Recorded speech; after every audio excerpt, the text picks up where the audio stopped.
Gracias, Señor, te damos porque una nueva vez nos permite reunirnos en tu casa, Señor, y venimos, Padre, gozoso, con expectativa de que nos hable. Gracias, Padre, por la enseñanza de esta mañana, Señor. Te suplicamos que nos sigas guardando de las tentaciones, Señor, y que tú sigas ministrando nuestras almas en esta noche. En nombre de Jesucristo te lo pedimos. Amén. Vamos a buscar en nuestras Biblias Efesios capítulo 3.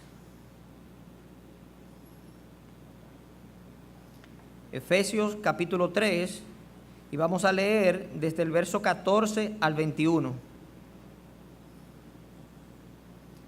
Efesios 3, verso 14 al 21, y vamos a ver la enseñanza de Pablo a esta iglesia.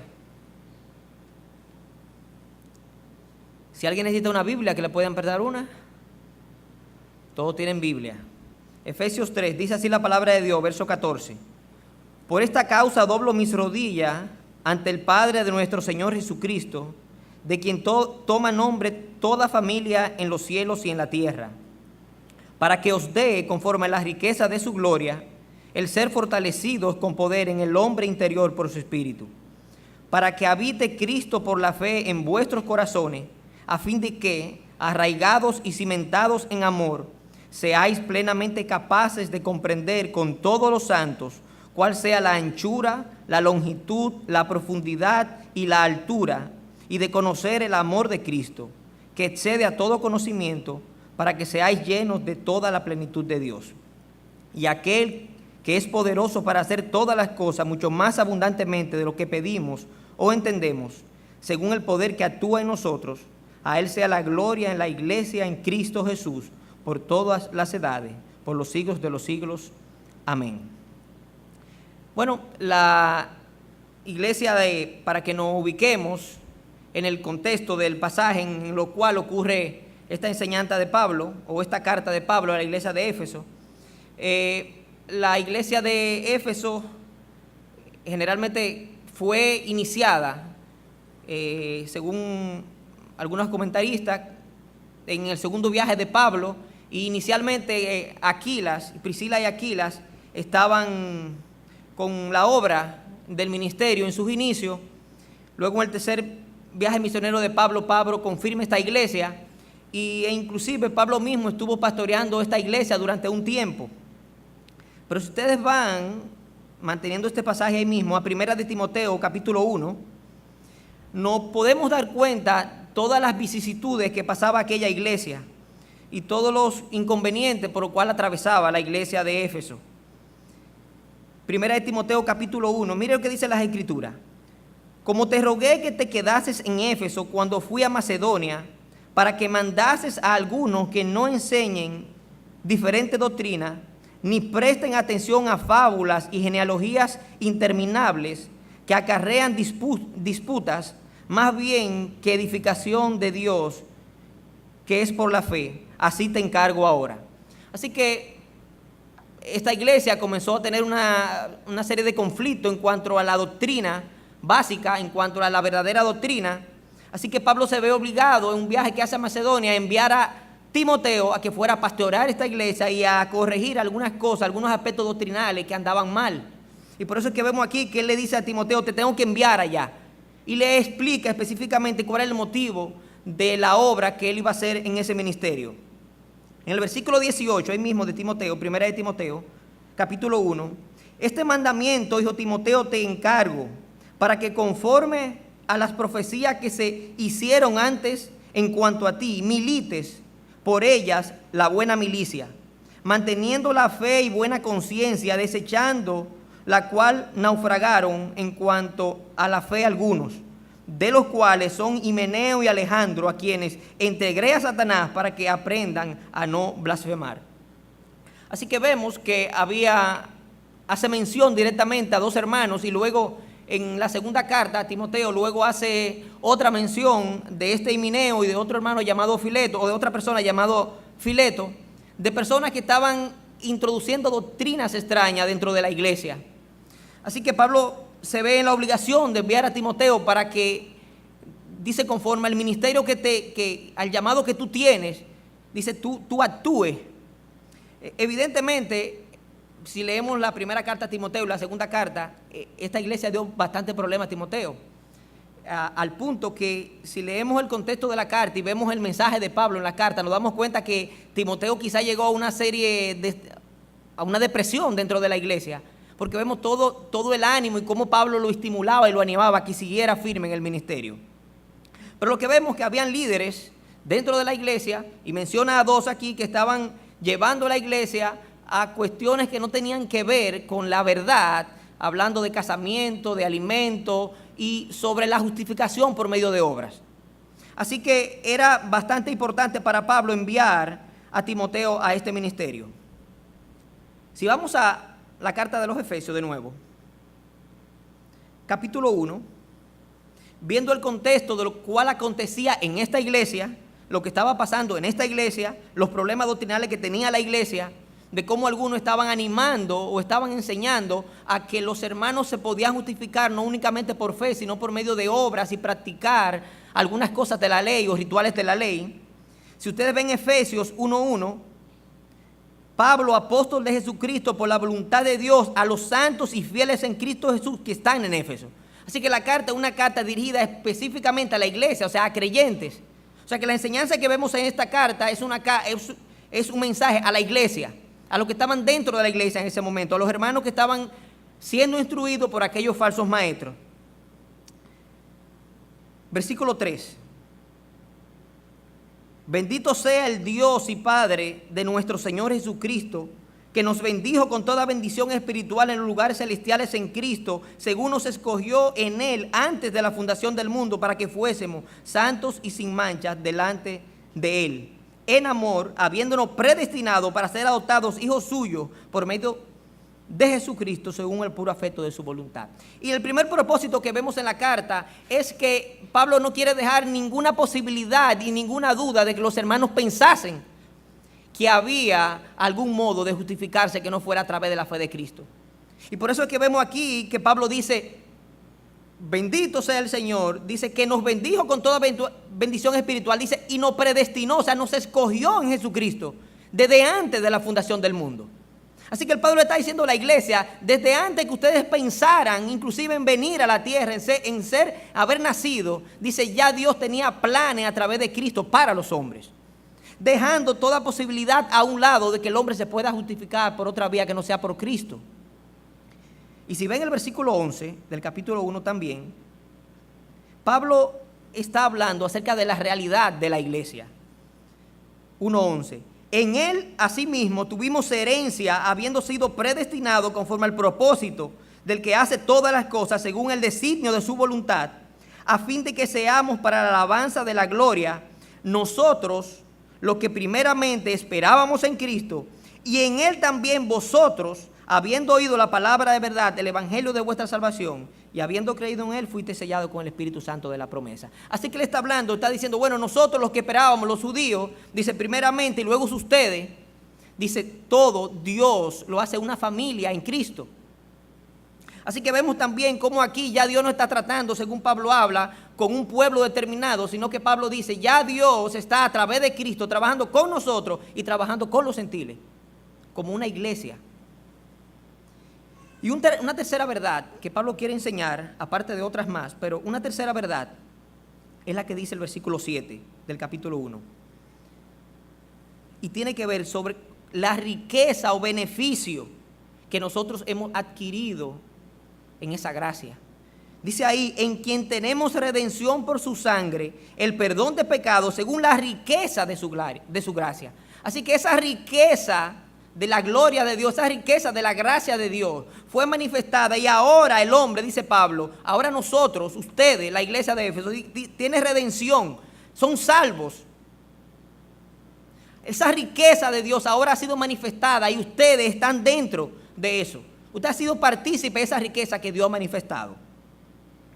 Y dice el versículo 13 que esa riqueza a la cual nosotros accedimos por la gracia de Dios, no solamente que Dios la hizo por el puro afecto de su voluntad que predestinó al hombre y salvó al hombre, sino que dice en ese versículo 13 que ese es el Espíritu Santo nos sella, dice que es la garantía hasta que nosotros hasta la redacción de la posesión adquirida, hasta que esa herencia, nosotros echemos mano de esa herencia en los cielos, dice, hay una garantía, dice que es las arras del Espíritu. Entonces, si ustedes se fijan, Dios, el apóstol Pablo, el escritor divino, está echando a un lado toda posibilidad humana de que el hombre se justifique. No en su salvación en sí, pero tampoco en la garantía de cómo mantener esa salvación. Así que Dios nos salva y Dios mantiene, Dios garantiza eso hasta el día de nuestra redención. Ahora bien, si Dios nos salvó por su gracia, por su misericordia a cada uno de nosotros, y Dios es que garantiza esa herencia que nosotros tenemos hasta el día que nosotros lleguemos a los cielos, ¿qué hacemos en la tierra? Y un poco es lo que Pablo quiere explicar a la iglesia de Éfeso en ese pasaje que nosotros hablamos. ¿Qué hacemos? ¿Qué hay que hacer? Y si ustedes van al capítulo 4, verso 11, Efesios 4:11, y él mismo constituyó a unos apóstoles, a otros profetas, a otros evangelistas, a otros pastores y maestros, a fin de perfeccionar a los santos para la obra del ministerio, para la edificación del cuerpo de Cristo, hasta que todos lleguemos a la unidad de la fe y del conocimiento del Hijo de Dios, a un varón perfecto, a la medida de la estatura de la plenitud de Cristo. El propósito de nosotros en la tierra, dice aquí, que Dios dio dones a la iglesia, y que el propósito, dice el versículo 13, que nosotros lleguemos a la unidad de la fe, y dice a un conocimiento pleno del Hijo de Dios, y que nosotros seamos conformados a la medida y a la estatura de Cristo. Ese es el fin del hombre. Y tú y yo en la tierra tenemos que estar preocupándonos para que cada día nosotros vayamos creciendo al punto de que nos pongamos al tamaño de Cristo. Tú puedes decir, o tú y yo podemos decir, bueno, eso es imposible. Bueno, sí. Pero dice aquí que el anhelo de Dios y lo que Dios quiere es que nosotros nos preocupemos por llegar a esa estatura, y que debemos trabajar y nosotros luchar para llegar a esa estatura. Entonces, en ese contexto, si ustedes van conmigo de nuevo al capítulo 3, versículo 14, por esa causa, dice Pablo, doblo mis rodillas ante el Padre de nuestro Señor Jesucristo. ¿Para qué? Versículo 19, para que seáis llenos de toda la plenitud de Dios. O sea que el fin es que Pablo está orando a Dios, Padre está orando al Padre, para que los hermanos lleguen a la plenitud de Dios, a la plenitud de Cristo. Y por eso vamos a ver que él escribe a esta iglesia y a nosotros nos trae hoy, que qué tenemos que hacer para nosotros ser conformados a esa plenitud. En nuestro caminar como creyentes, ¿qué tenemos que hacer para ser conformados a la plenitud de Cristo? Versículo 14.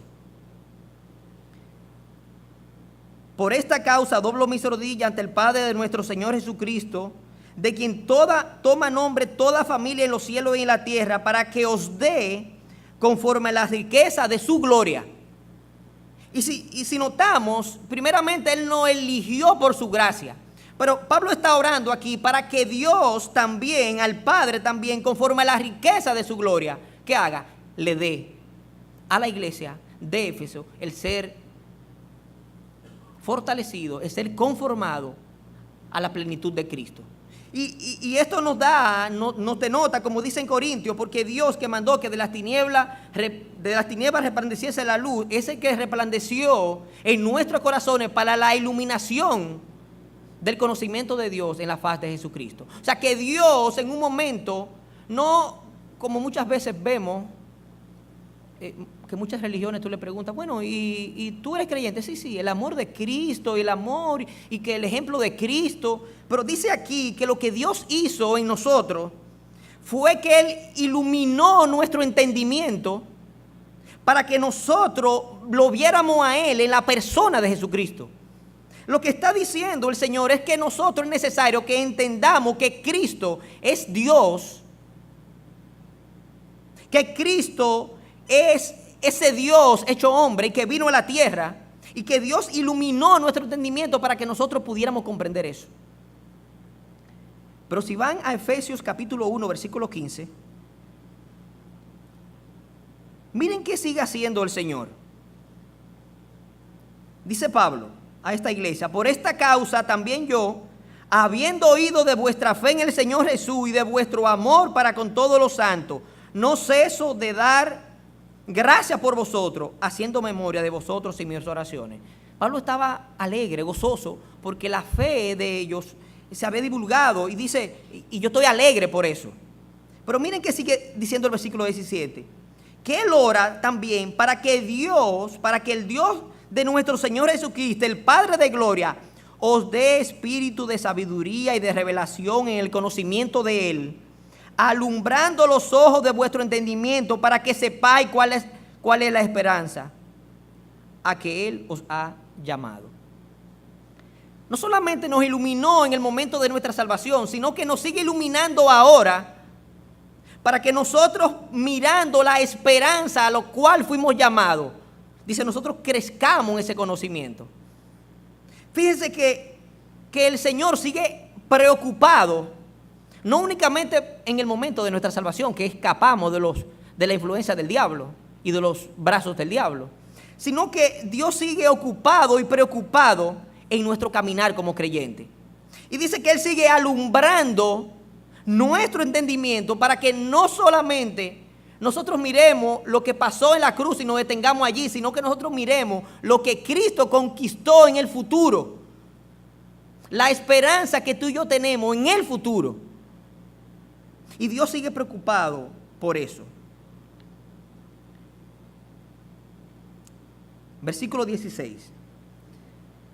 Si queremos ser conformados a la plenitud de Cristo, dice el versículo 16 que debemos ser fortalecidos en el hombre interior, para que os dé, conforme a la riqueza de su gloria, el ser fortalecidos con poder en el hombre interior por su espíritu. Si nosotros queremos ser conformados a la imagen de Jesucristo, el hombre interior, y esto denota de que explícitamente hay un hombre exterior. Hay un hombre interior y hay un hombre exterior.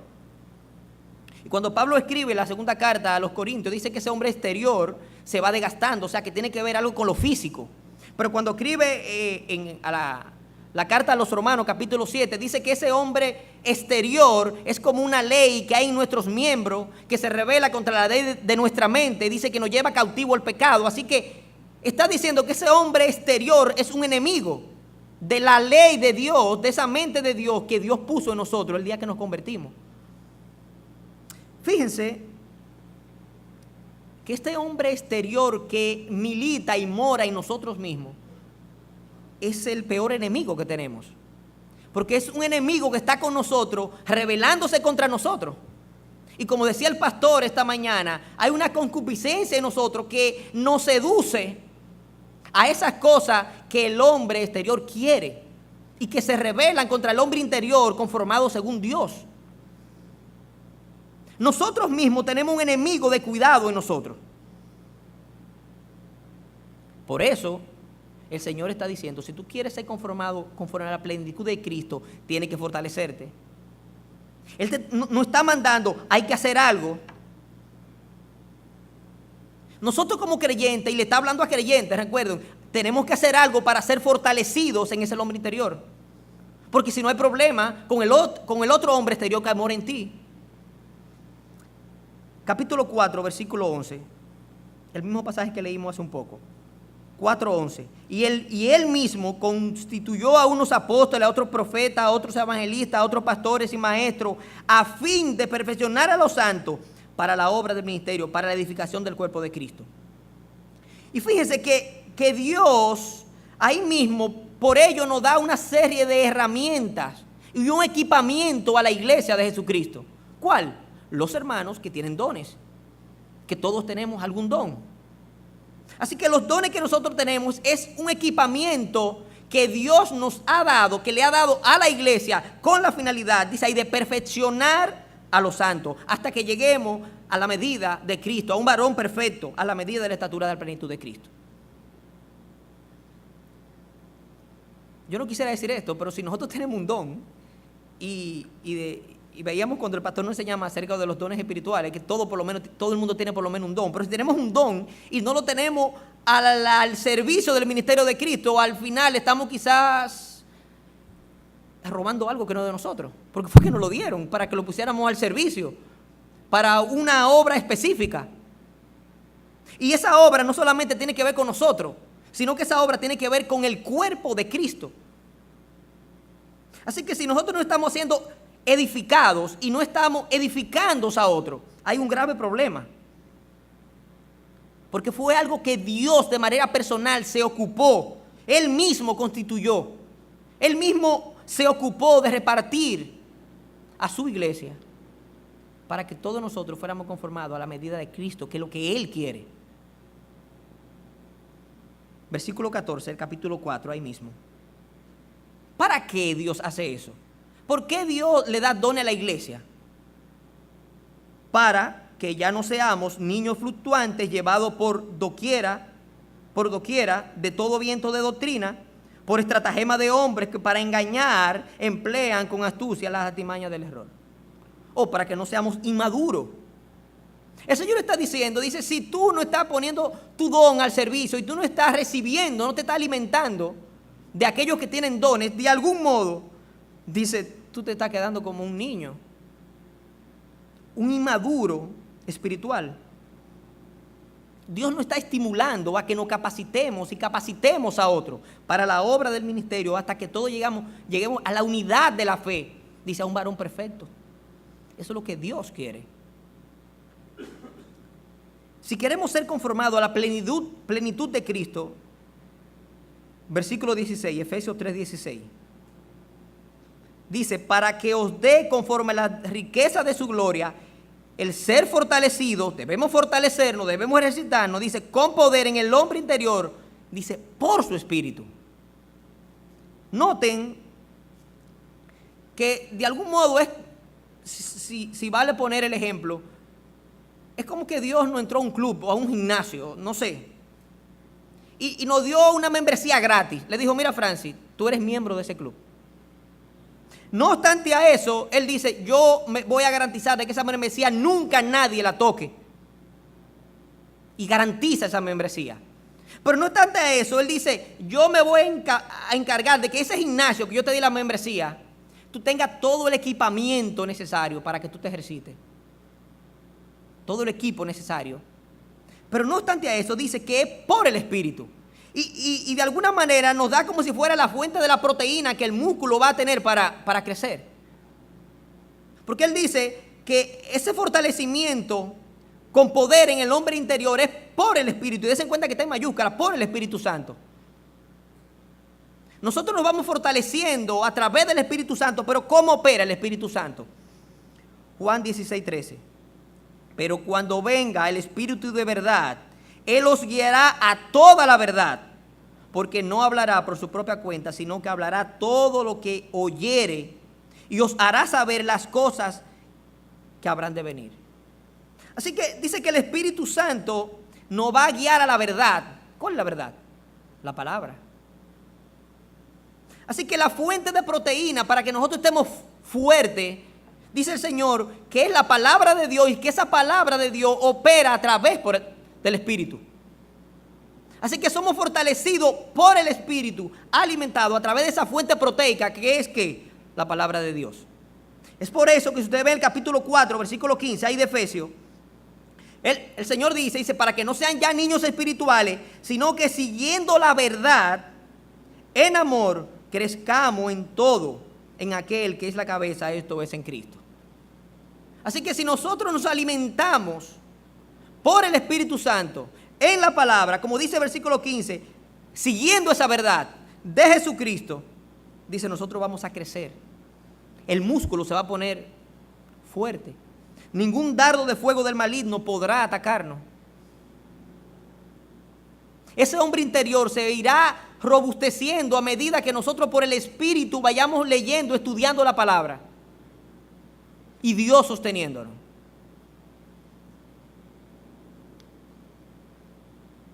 Un ejemplo. Si nosotros quisiéramos saber cuán fuerte fuéramos ahora mismo, quizá cada quien se haga la pregunta, pero ¿cuán fuerte soy yo espiritualmente? En el hombre interior, en el espíritu. Es sencillo. La respuesta la tiene cada quien de manera particular. cuánto tiempo tú pasas, cuánto tiempo pasamos leyendo la palabra de Dios. Porque si Dios usa para fortalecer el músculo, el Espíritu Santo, a través de su palabra, lo que tenemos que ver como creyentes, tenemos el Espíritu Santo, porque Dios nos selló el día de nuestra salvación, el día que creímos en Cristo. Así que lo que tenemos que saber ahora, qué tiempo nosotros estamos pasando con Dios en la palabra. Y eso determinará cuán fuerte estamos nosotros espiritualmente.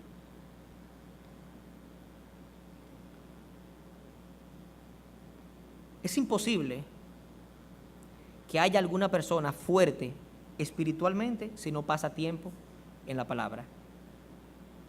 Es imposible. Hay mucha gente que Dios me reveló, que Dios, no sé, pero según las Escrituras es imposible que alguien pueda ser una persona fuerte espiritualmente sin pasar tiempo en la palabra. Entonces lo más probable que puede estar pasando es que el hombre exterior esté tomando cuerpo de ese débil hombre interior si no lo estamos fortaleciendo. Si queremos saber si somos carnales, si queremos saber si somos creyentes carnales y débiles, simplemente qué tiempo pasamos en la palabra. Porque si tú pasas mucho tiempo, si yo paso mucho tiempo en la palabra, somos fuertes espiritualmente. Estamos fortalecidos en el hombre interior. Si no pasamos tiempo en la palabra, estamos débiles en el hombre interior, y el hombre exterior está predominando, está dominando nuestras vidas. Así que no hay ninguna excusa para que haya débiles espirituales dentro del cuerpo de Cristo. No hay ninguna duda, no hay ninguna excusa. Porque Dios nos garantiza la permanencia hasta el final. Dios nos sella a través del Espíritu Santo. Y si ustedes ven el versículo 20 del capítulo 3, Efesios 3:20, dice: y aquel que es poderoso para hacer todas las cosas mucho más abundantemente de lo que pedimos o entendemos, según el poder que actúa en nosotros. Así que hay un poder que Dios nos dio, ese mismo poder que los apóstoles o los discípulos esperaban después que Él ascendió a los cielos. Nosotros tenemos un poder glorioso en la persona, en la tercera persona de la Trinidad, del Espíritu Santo. Dice que actúa con poder en cada uno de nosotros. Tú y yo, mi hermano, tenemos el poder de fortalecer el hombre interior a la medida que querramos. ¿Qué tiempo pasamos con la palabra? ¿Qué tiempo pasamos con Dios? Así que el Dios nos hace miembro gratuito. Aparte de eso, Dios se preocupa por nuestras vidas y va guiando nuestro caminar en ese club que nos entra, en esa vida eterna que nos entra. No obstante a eso, Dios nos da el equipamiento para que vayamos fortaleciéndonos. También Dios nos da la fuente de proteína donde el Espíritu Santo por la palabra va fortaleciendo ese hombre. Y si ven el versículo 16 y 17 de nuevo, si queremos ser conformados a la plenitud de Cristo, Cristo debe permanecer estable en nosotros. Versículo 16, para que os dé conforme a la riqueza de su gloria, el ser fortalecido con poder en el hombre interior por su Espíritu, para que habite Cristo por la fe en nuestros corazones. Y si vemos el versículo 17, parecería que para que Cristo habite en el hombre, es necesario que el hombre sea fuerte, fortalecido en el hombre interior. Y realmente Cristo habita, y lo veíamos en capítulo 1, versículo 3 o 13, unos 13, veíamos que inmediatamente creemos, somos sellados.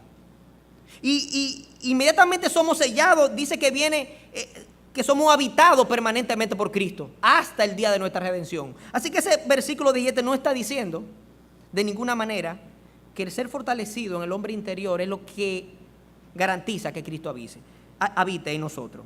Pero sí lo que está diciendo ahí el apóstol es que a través de la fe el creyente debe percatarse de ese huésped o ese habitante que vino a morar en nuestra habitación. tú y yo debemos estar atentos, porque lo que puede estar pasando, que ese huésped vino a tu casa, vino a tu habitación y tú lo pusiste en un rincón.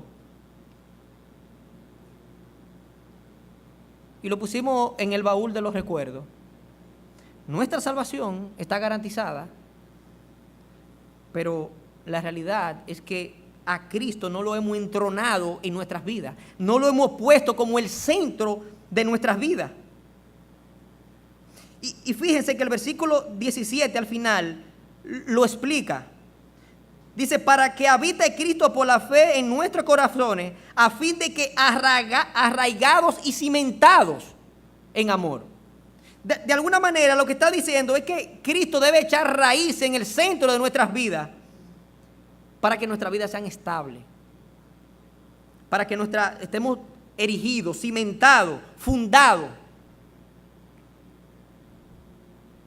en un terreno seguro. Que Cristo como centro de nuestras vidas eche raíces totalmente profundas. Porque el gran problema del hombre, el gran problema de nosotros, es que creemos en Cristo y ponemos a Cristo. Cristo no es el centro de nuestras vidas. Nos impresionamos el día que creímos, pero no nos seguimos impresionando con Cristo. Y el día que creímos fue algo glorioso, maravilloso y lo recordamos, pero todos los días nos recordamos a Cristo. Así que Cristo no se entrona como eje de nuestras vidas, no echa raíces como cosa principal, primordial en la vida tuya y mía.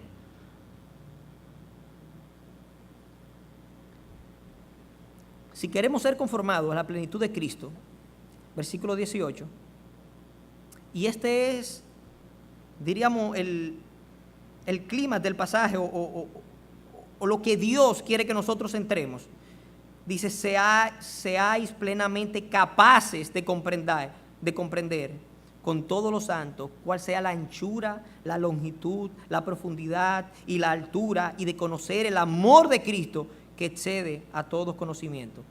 Y así, si nosotros entendemos eso, dice, seréis llenos, dice, de la plenitud de Cristo, la plenitud de Dios.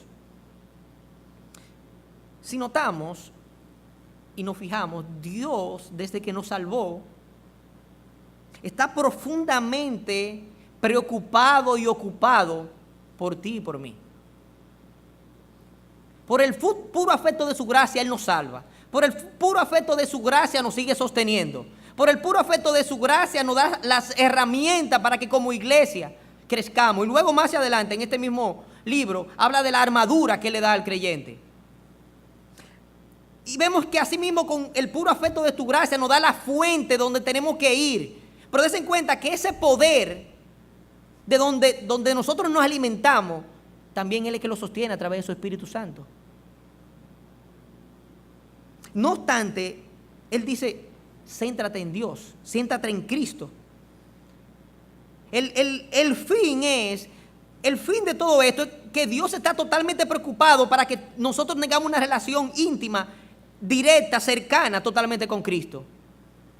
Y quizás si eso pasa en nuestra vida y nosotros comenzamos a dejarnos guiar y a dejar que el Señor tome control de nosotros podamos ser capaces de comprender el amor de Cristo.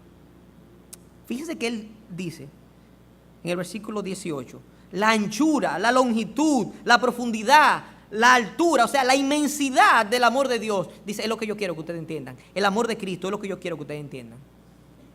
Dice, un amor que sobrepasa todo entendimiento.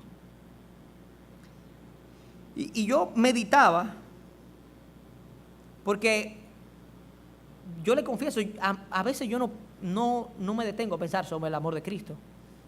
Y cuando le digo que uno no se olvida, es porque a mí me pasa igualito. O sea, a veces uno no comprende realmente lo que Dios hizo por nosotros en la persona de Jesucristo, lo que Cristo hizo. Y yo quiero ilustrarle algo.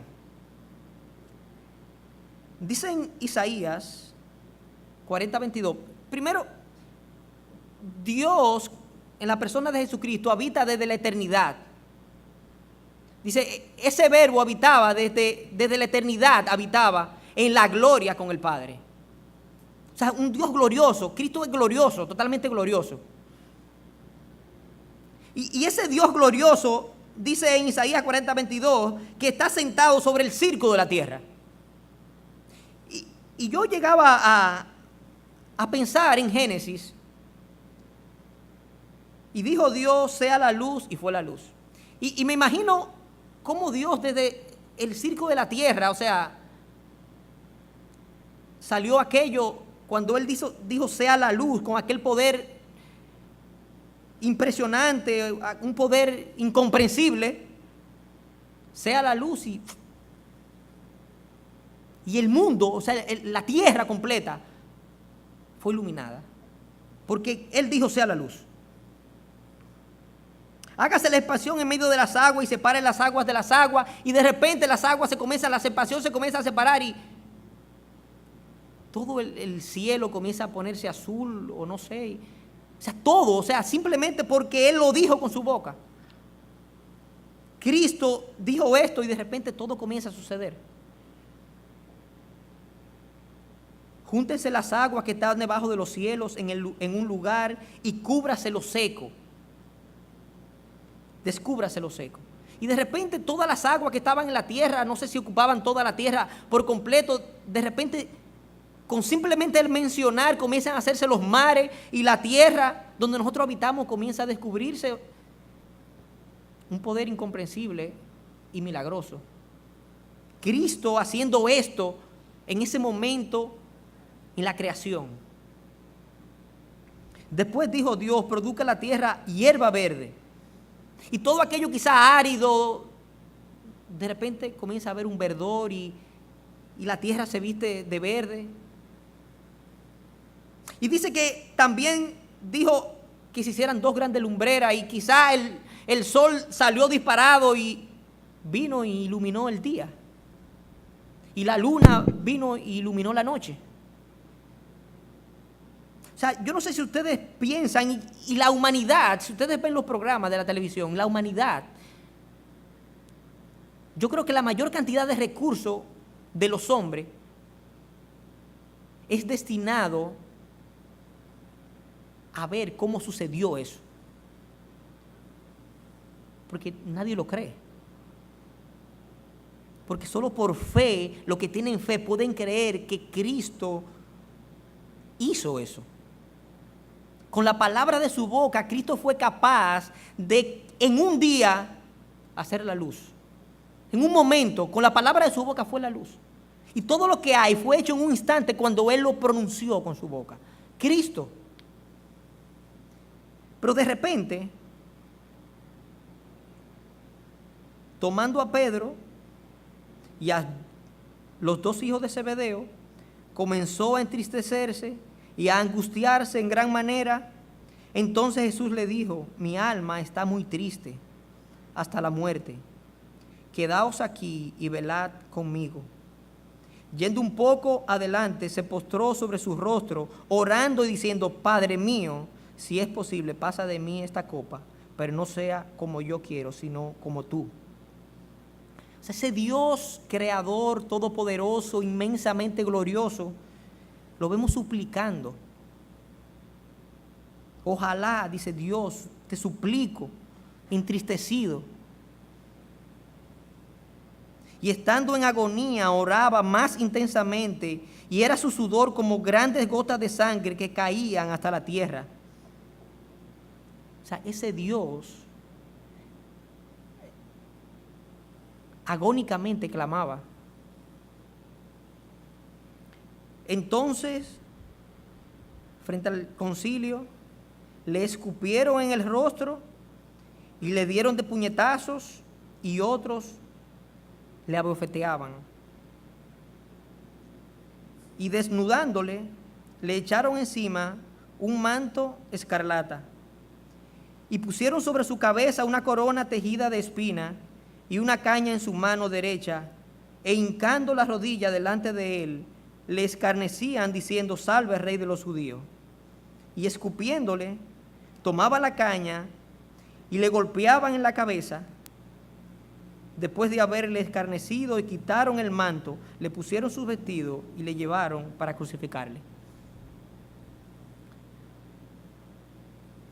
Yo no sé si si nosotros llegamos a entender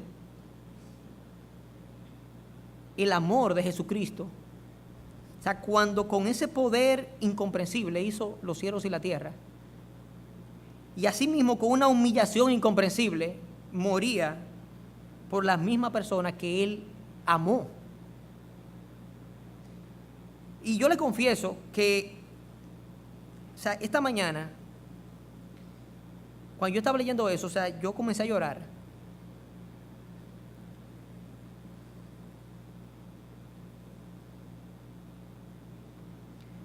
Al ver cómo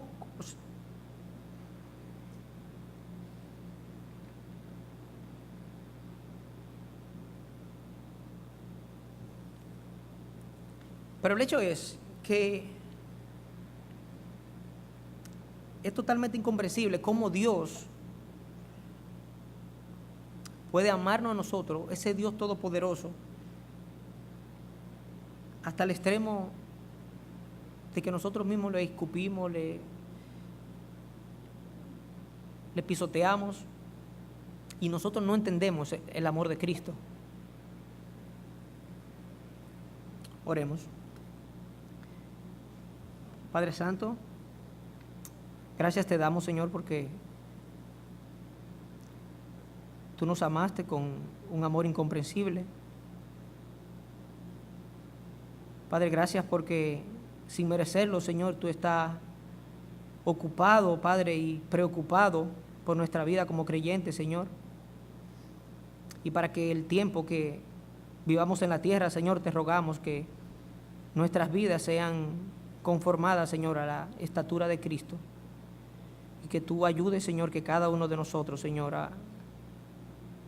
nuestras vidas estén, Padre, únicamente relacionadas, Señor, centrando, Señor, a Cristo como el eje de nuestras vidas, dejando que Cristo eche raíces profundas en nuestras vidas, Señor.